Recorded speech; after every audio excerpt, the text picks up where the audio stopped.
میں اللہ تعالیٰ کے لیے مشکل نہیں ہے،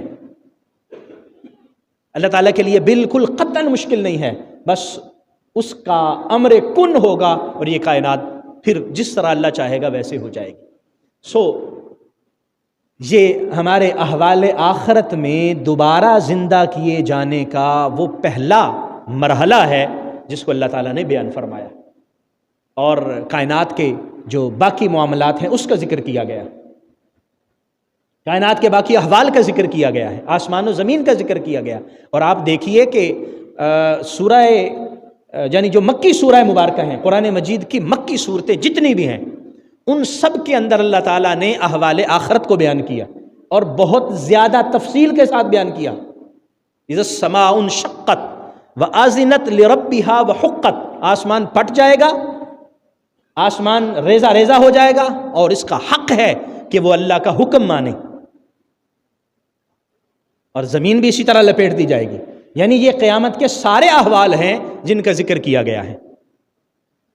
سورہ انفطار کی آغاز کی آیات کو بیان فرما کے اللہ تعالیٰ نے اس بیان کا مقصد بھی ذکر کر دیا۔ اذا السماء انفطرت واذا الكواكب انتصرت واذا البحار فجرت واذا القبور بعثرت، قبریں پھٹ پڑیں گی اور جو بھی قبروں کے اندر ہیں وہ باہر نکل آئیں گے۔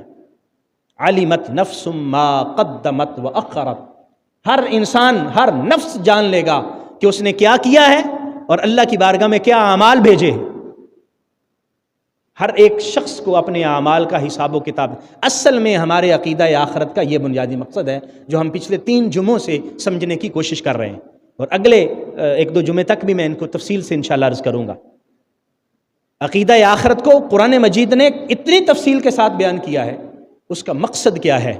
اس کا مقصد یہ ہے کہ انسان اپنے دوبارہ زندہ ہونے کے اپنے ذہن کے اندر اس طرح محفوظ کر لے کہ جو بھی کام کرے وہ اس بات کے لیے تیار ہو کہ کیا میں یہ صحیح کر رہا ہوں، کہ اللہ کی بارگاہ میں اس کا جواب دے پاؤں گا۔ علمت نفس ما قدمت واخرت یا ایھا الانسان ما غرک بربک الکریم الذی خلقک فسواک فعدلک فی ای صورت ما شاء رکبک۔ فرمایا اللہ تبارک و تعالیٰ نے تمہیں پیدا کیا اور وہ کریم ذات ہے، وہ کرم کر رہی ہے، اور اپنے کرم کے ذریعے ہمیں حیات بھی عطا فرمائی ہے، اپنے کرم کے ذریعے ہمیں رزق بھی عطا فرمایا ہے، اپنے کرم کے ذریعے ہمیں عزت و ناموس بھی عطا فرمائی ہے، اپنے کرم کے ذریعے ہمیں سانسیں بھی عطا فرمائی ہیں اس دنیا کے اندر۔ تو کیا ہم یہ سمجھے ہوئے ہیں کہ چونکہ اللہ کی ذات کریم ہے اس لیے ہم کوئی جائز ناجائز کرتے رہیں تو ہمیں کوئی پوچھا نہیں جائے گا، ہمیں کوئی اللہ کی بارگاہ میں جواب دینا نہیں ہونا پڑے گا؟ یعنی اللہ تعالیٰ نے یہاں لفظ کریم کا اس لیے ذکر فرمایا۔ مفسرین کرام فرماتے ہیں کہ اللہ نے فرمایا کہ تاکہ شیطان جو ہے وہ 2 طریقوں سے انسان کو پھسلانے کی کوشش کرتا ہے۔ ایک تو ویسے اس کو اللہ تبارک و تعالیٰ سے غافل کر دیتا ہے اور انسان اس غفلت میں آ کے برے اعمال کرتا ہے، انسان اس غفلت میں آ کے گناہ کرتا ہے، اور ایک اس کے انسان کو پھسلانے کا اور گمراہ کرنے کا طریقہ یہ ہے کہ وہ انسان کے ذہن میں یہ بات ڈالتا ہے اللہ بڑی کریم ذات ہے، اللہ بڑا رحیم ہے، وہ معاف کر دے گا، یعنی آپ جو بھی کرتے جائیں وہ اللہ معاف کر دے گا، اللہ تعالیٰ بڑا کریم ہے، اللہ بڑا رحیم ہے۔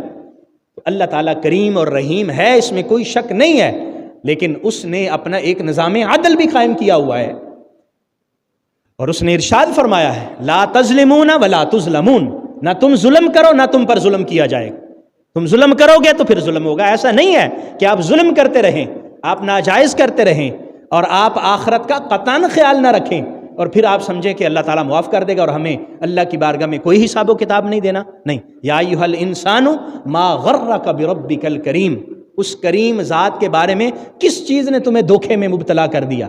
الذی خلقک، جس نے تمہیں پیدا کیا، فسواک، اور تمہاری پورے وجود کو برابر فرمایا، فعدلک، اور ہر چیز اس نے اعتدال کے ساتھ پیدا کی ہے۔ ہمارے ہاتھ ہیں، ہماری آنکھیں ہیں، ہمارے وجود کا سارا انتظام ہے اعتدال کے ساتھ ہے۔ اب آپ دیکھیے ہم چل رہے ہیں، ہماری ٹانگیں ہیں، اگر ایک ٹانگ چھوٹی ہو اور ایک بڑی ہو جائے ہمارا چلنا مشکل ہوگا، ہم کیسے صحیح طریقے سے چل سکیں گے؟ ایک ہاتھ بڑا ہو اور ایک چھوٹا ہو جائے چیزوں کو پکڑنا ہمارے لیے آسان نہیں ہوگا۔ ایک آنکھ بڑی ہو اور ایک چھوٹی ہو جائے انسان کتنا برا لگے گا۔ ایک آنکھ ماتھے پہ آ جائے انسان کتنا برا لگے گا. یعنی اللہ تعالیٰ نے جو چیز جیسے بنائی ہے فرمایا فَسَوَّاكَ فَعَدَلَكَ فِي أَيِّ صُورَةٍ مَا شَاءَ رَكَّبَكَ. اللہ تعالیٰ نے جس صورت میں چاہا تمہیں وجود عطا فرمایا. اور پھر انسان کی اس کیفیت کو بیان فرمایا کَلَّا بَلْ تُكَذِّبُونَ بِالدِّينِ. خبردار تم یوم جزا کو جھٹلا رہے ہو، تم قیامت کے دن کی تکذیب کرتے ہو. اب کوئی بھی اہل ایمان قیامت کے دن کی تکذیب تو نہیں کرتا.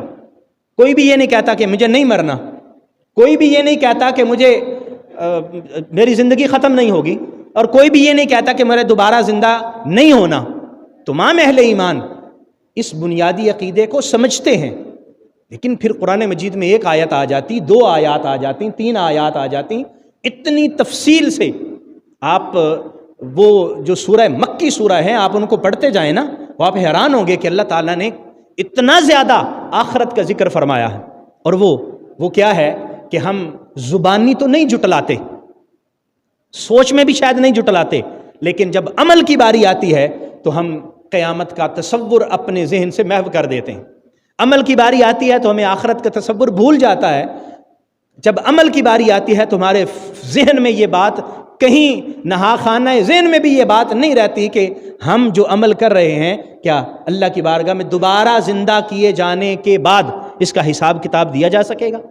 اگر ایسا ہوتا تو ہمارے ہاں یہ جو دھوکہ دہی ہو رہی ہے، جو ملاوٹ ہو رہی ہے، جو فراڈ ہو رہا ہے، لوگ پیسہ کمانے کے لیے کیا کیا نہیں کر رہے، جھوٹ بول رہے ہیں، غلط کاریاں کر رہے ہیں، سود لے رہے ہیں، رشوتیں لے رہے ہیں، یہ جتنے غلط کام ہمارے ہاں ہو رہے ہیں، آپ مجھے بتا دیجئے ہمارا کون سا ادارہ ہے جہاں پر یہ کام نہیں ہوتے؟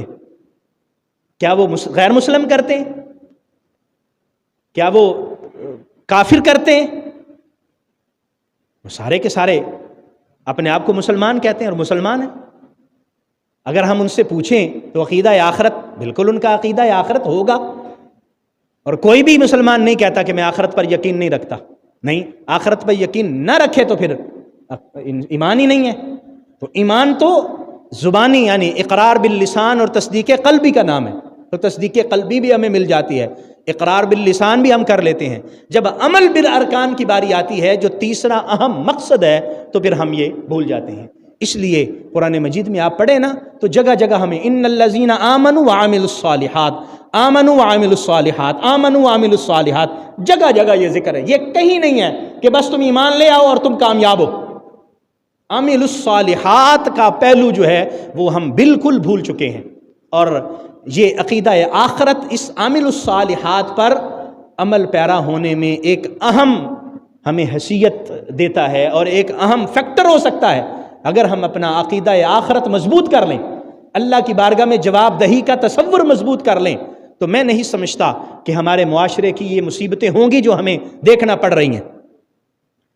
اہل ایمان کو جو کر رہے ہیں وہ کریں گے، قطعاً نہیں کریں گے، وہ انشاءاللہ اس سے رک جائیں گے، باز آ جائیں گے. اس لیے آپ کو بار بار میں یہ گزارش کرتا ہوں کہ قرآن کو ترجمے کے ساتھ اور سمجھ کے ساتھ پڑھنے کی کوشش کریں.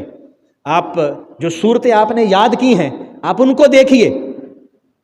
چھوٹی چھوٹی صورتوں کے اندر اللہ تبارک و تعالیٰ نے کیسے آخرت کے حوالے سے چیزوں کو بیان فرمایا، کیسے ان چیزوں کا ذکر کیا.